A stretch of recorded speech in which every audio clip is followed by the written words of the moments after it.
Hello दोस्तों, स्वागत है हमारे यूट्यूब चैनल AGR चैनल में। चलिए हम आपको व्याकरण पढ़ाएंगे। व्याकरण शुरू से पढ़ाएंगे, शुरू से अंत तक A to Z पढ़ाएंगे और अच्छा से पढ़ाएंगे, आप लोग सबको समझ में आएगा।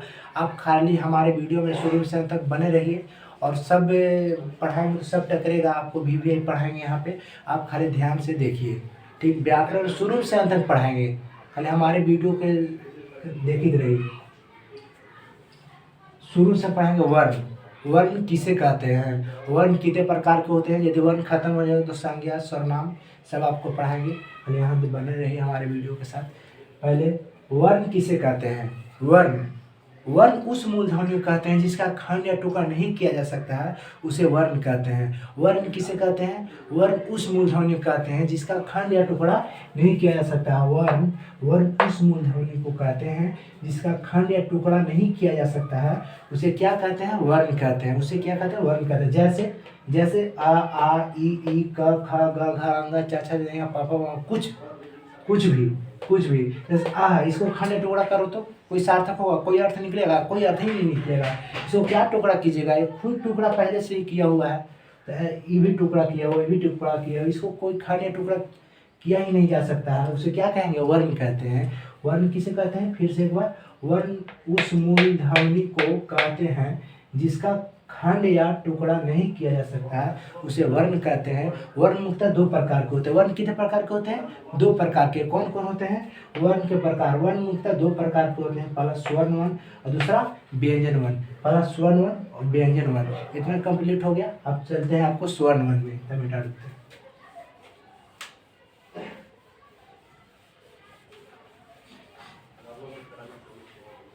चलते हैं स्वर्ण वर्ण।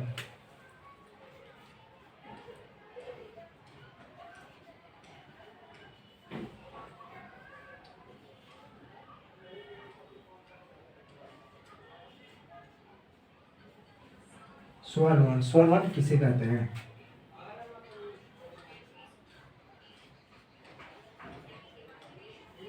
जिनका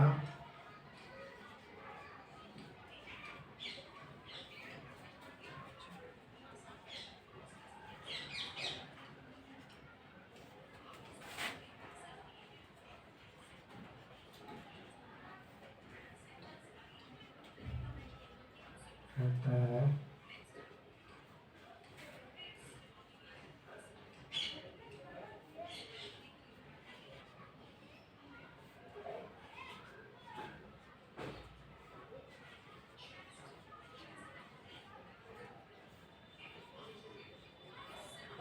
वर्ण कितने प्रकार के होते हैं, वर्ण दो प्रकार के होते हैं। पहला स्वर्ण वर्ण और दूसरा व्यंजन वर्ण। स्वर्ण वर्ण किसे कहते हैं, जिनका उच्चारण स्थान स्वतः होता है। स्वतः मतलब खुद, स्वतः मतलब क्या हुआ, खुद। स्वतः मतलब खुद, जिनका उच्चारण स्थान स्वतः होता है यानी खुद होता है, उसे स्वर्ण वर्ण कहते हैं। या किसी दूसरे पर निर्भर नहीं करता है, स्वतः होता है, दूसरे पर किसी पर निर्भर नहीं करता है, उसे क्या कहते हैं, स्वर्ण वर्ण कहते हैं। उसे स्वर्ण वर्ण कहते हैं। जैसे जैसे मैं आपको जैसे जैसे अ आ ई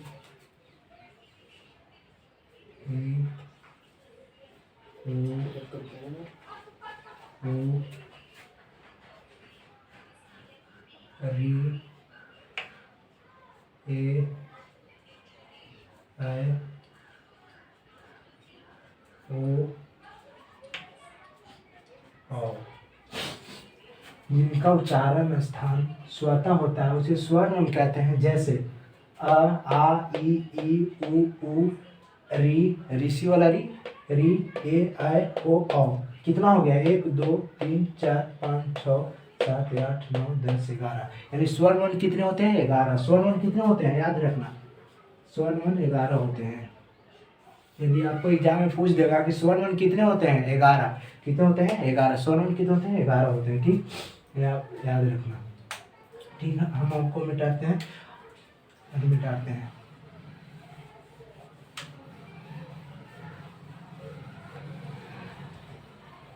अब स्वर्ण वन मुख्यतः 3 प्रकार के होता है। स्वर्ण वन कितने प्रकार के होते हैं? 3 प्रकार का। वन 2 प्रकार के होता है। कौन कौन? स्वर्ण वन, व्यंजन वन। स्वर्ण वन, व्यंजन वन। स्वर्ण वन कितने प्रकार के होते हैं? 3 प्रकार के। स्वर्ण वन 3 प्रकार के होता है।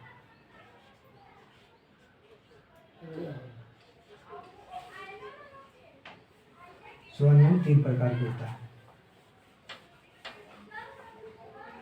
स्वर्ण वन 3 प्रकार के होता है।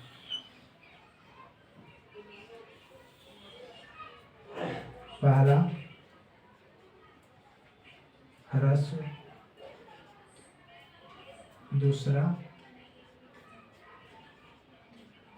दीर्घ और तीसरा हो गया आपका प्लुत। तीसरा हो गया आपका प्लुत। स्वर्ण वन कितने प्रकार के होते हैं? 3 प्रकार के होते हैं। कौन कौन? ह्रस्व, दीर्घ, प्लुत। ह्रस्व में जैसे में आगे ह्रस्व अ, ई, उ, ये क्या हो गया? ह्रस्व। आपका क्या हो गया? ह्रस्व। दीर्घ में आ गया आ, ई, उ, और आपको प्लुत में आ गया ओम। ओम नहीं बोलता, ओम, वही ओम। स्वर्ण वन कितने प्रकार के होते हैं? 3 प्रकार के। ह्रस्व, दीर्घ, प्लुत। ह्रस्व जैसे इसके पर चिन्ह नहीं है, यही ह्रस्व, इस चिन्ह ही यही है। आ, ई, उ। आ जो चिन्ह है ये दीर्घ है। आ, ई, ये क्या है? दीर्घ है। ये क्या है? ई, उ क्या है? दीर्घ है। दीर्घ है। आ, ई, उ। तो प्लुत, प्लुत में ओम। ओम क्या हो गया? ओम हो गया। स्वर्ण वन 3 प्रकार के होते हैं। ह्रस्व, दीर्घ, प्लुत। कौन? जैसे में हो गया, जैसे जैसे आ, ई, उ। आ दीर्घ में आ, ई, उ। प्लुत में ओम। प्लुत में क्या हो गया? ओम। आपको स्वर्ण वन खत्म हो गया। आपको वन 2 प्रकार के कौन कौन? स्वर्ण वन, व्यंजन वन। स्वर्ण वन आपको खत्म हो गया। अब व्यंजन वन में आपको चल जाते हैं। व्यंजन वन में आइए।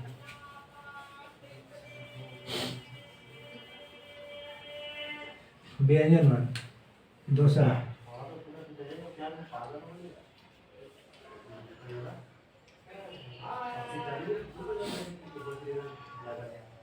व्यंजन वन। व्यंजन वन किसे कहते हैं?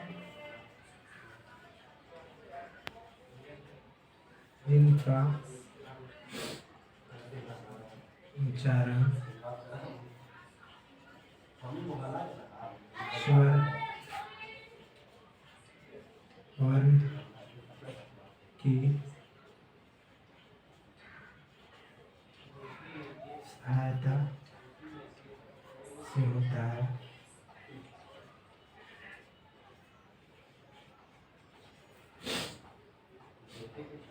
उसे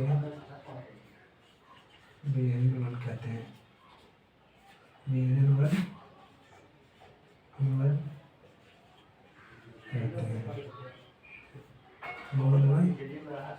कहते हैं व्यंजन वन। व्यंजन वन किसे कहते हैं?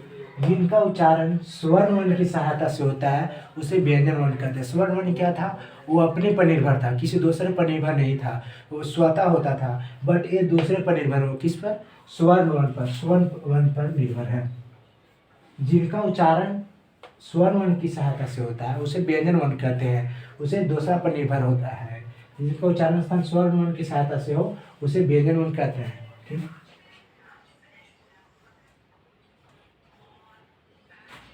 मूल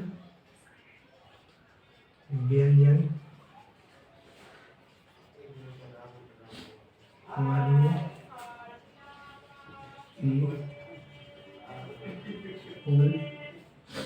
संख्या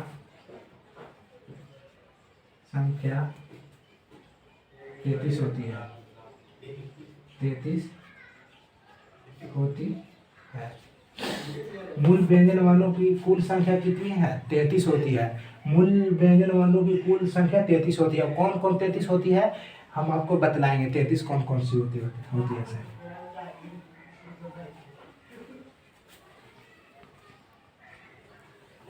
आइए।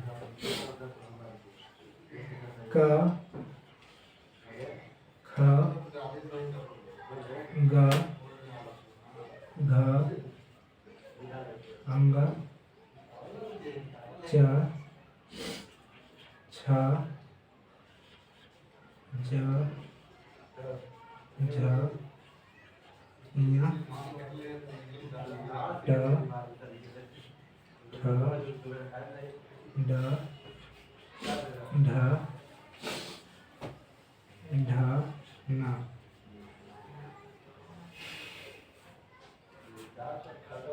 त थ द ध न प फ ब भ म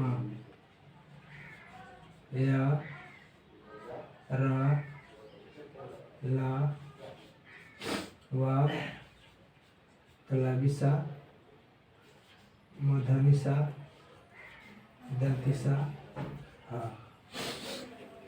मूल व्यंजन वर्णों की कुल संख्या 33 होती है। कितनी होती है? 33 है। आपको जोड़ा तो जोड़िए।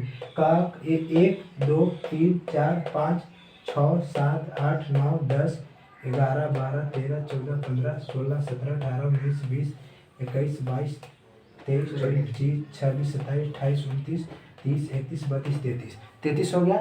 मूल व्यंजन वर्णों की कुल संख्या 33 होती है। क से लेके ह तक। क से लेके ह तक। क ख अंगा चचा जइया टटर ना तथा धना पापा उमा यार लावत तलाबिसा मधन से दंदिसा हा। क्या हो गया? मूल व्यंजन वर्णों की कुल संख्या कितनी होती है? 33 होती है। खत्म हो गया। अब व्यंजन वर्ण निम्नलिखित 3 प्रकार के होते हैं। व्यंजन वर्ण कितने प्रकार के होते हैं? 3 प्रकार के।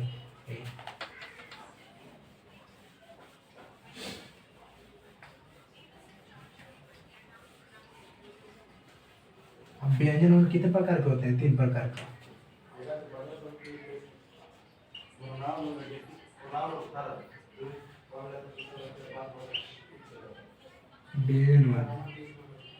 व्यंजन वर्ण 3 प्रकार का होता है। व्यंजन वर्ण 3 प्रकार का होता है।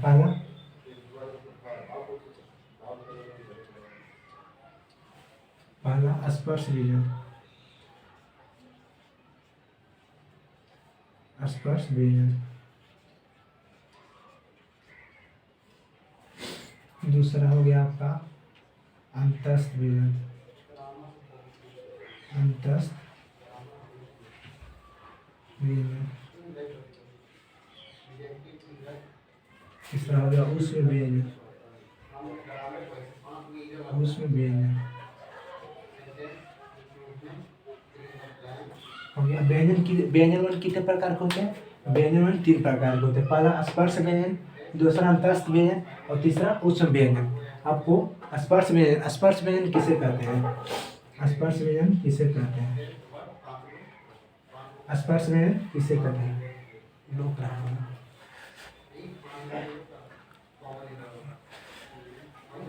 स्पर्श व्यंजन किसे कहते हैं?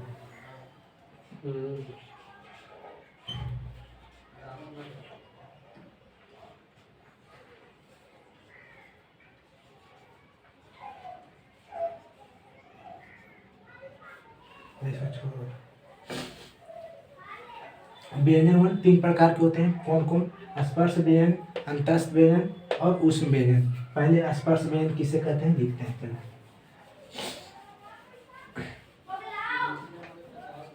पहला था कौन था? पहला स्पर्श व्यंजन। स्पर्श व्यंजन। स्पर्श व्यंजन किसे कहते हैं? जिनको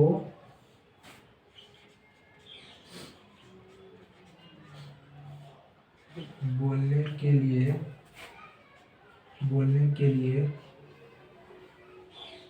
कर्ण,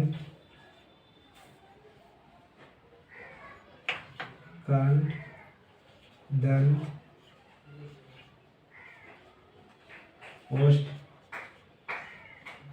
ओष्ठ आदि की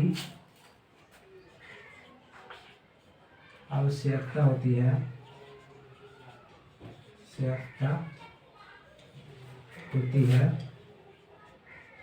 होती है उसे स्पर्श व्यंजन कहते हैं। स्पर्श व्यंजन कहते हैं।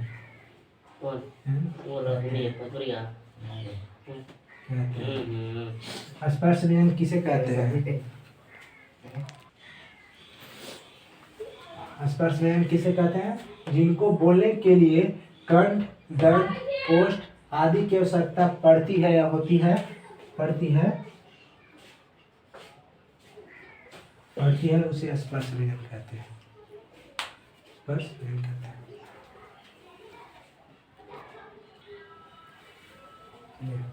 स्पर्श व्यंजन किसे कहते हैं? जिनको बोलने के लिए कंठ, दंत, ओष्ठ आदि की आवश्यकता पड़ती है या होती है उसे स्पर्श व्यंजन कहते हैं। जैसे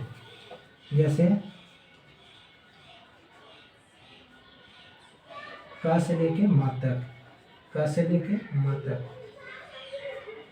क से लेके म तक शॉर्टकट में लिख देते हैं। क से लेके म तक क ख ग घ च छ ज ञ ट ठ र न त थ ध न च छ ज ञ ट ठ र न त ध न प फ ब म। क ख ग घ कंठ हो गया, प फ ब प फ ब भ चिपक रहा ओष्ठ हो गया, त थ द ध न त दंत हो गया। तो यानी क से लेके म तक जिसको बोलने के लिए कंठ, दंत, ओष्ठ की आवश्यकता पड़ती है उसे क्या कहते हैं? स्पर्श व्यंजन कहते हैं। जैसे क से लेकर म तक बोलेगा तो दंत ठीक है ठेकेगा, ना तो कंठ, ना तो ओष्ठ को ठेकवे करेगा। जिसको बोलने के लिए कंठ, दांत, ओष्ठ आदि की आवश्यकता पड़ती है उसे क्या कहते हैं? स्पर्श व्यंजन कहते हैं। उसे स्पर्श व्यंजन कहते हैं। अब दूसरा स्पर्श व्यंजन हो गया। पहला स्पर्श व्यंजन 3 प्रकार के होते हैं। स्पर्श व्यंजन, अंतस्थ व्यंजन, उष्म व्यंजन। स्पर्श व्यंजन खत्म हो गया। दूसरा देखिए, दूसरा अंतस्थ व्यंजन। अंतस्थ व्यंजन, अंतस्थ व्यंजन किसे कहते हैं? जो स्वर और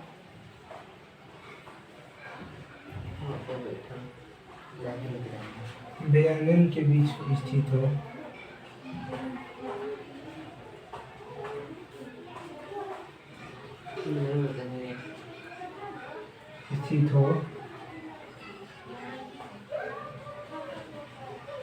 उसे अंतस्थ व्यंजन कहते हैं।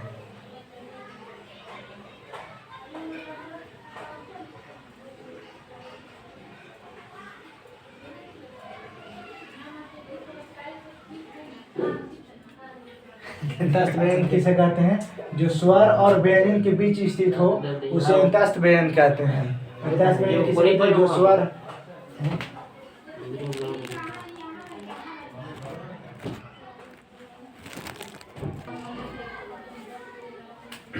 अंतस्थ व्यंजन किसे कहते हैं? जो स्वर और व्यंजन के बीच स्थित हो उसे अंतस्थ व्यंजन कहते हैं।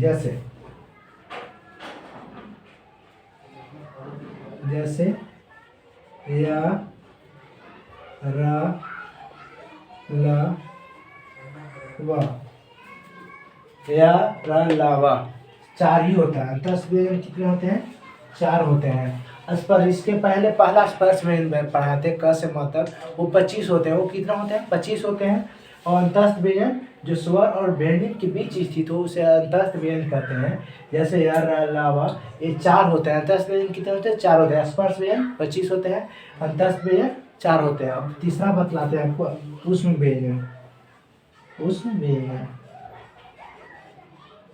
उष्म व्यंजन, उष्म व्यंजन, उष्म व्यंजन किसे कहते हैं?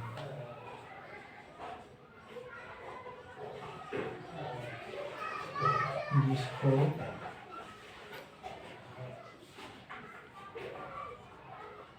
बोलने के लिए उष्मा प्रवाहित है, जिसको बोलने के लिए उष्मा प्रवाहित होती है,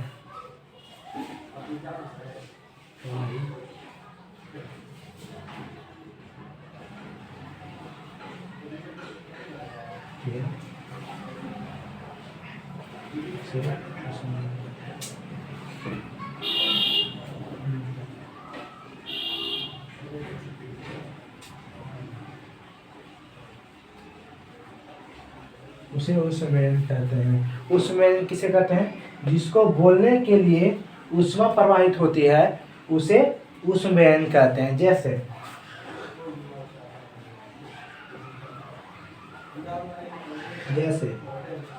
तलाबी सा, मधानी सा, दंती सा, हाँ, जिसको बोलने के लिए ऊष्मा प्रवाहित होती है उसे क्या कहते हैं? ऊष्मयन। जैसे बोलो तलाबी सा ऊष्मा प्रवाहित होती है, प्रवाहित हो रही है। मधुली सा ऊष्मा प्रवाहित हो रही है। दंती सा, इसे भी ऊपर ऊष्मा प्रवाहित होती है। हाँ, इसमें भी ऊष्मा प्रवाहित होती है। यानी कि जिसको बोलने के लिए ऊष्मा प्रवाहित होती है, ऊष्मा उत्पन्न होती है, उसे क्या कहते हैं? उसे ऊष्मयन कहते हैं। आपको वर्ण समाप्त हुआ। अगला वीडियो में आपको हम सब पढ़ाएंगे और अच्छा से एक बार रिवीजन मार लीजिएगा फिर से। बड़ा बोर्ड मेरा होता तो शुरू से अंत तक लिख कर आपको फिर से बतला देता, बट आप कॉपी में नोट कर कर आप एक बार फिर से रिवीजन मार लीजिएगा। और यदि अच्छा वीडियो लगेगा, यदि आपको अच्छा वीडियो लगा तो सब्सक्राइब, लाइक एंड शेयर कीजिएगा। ठीक।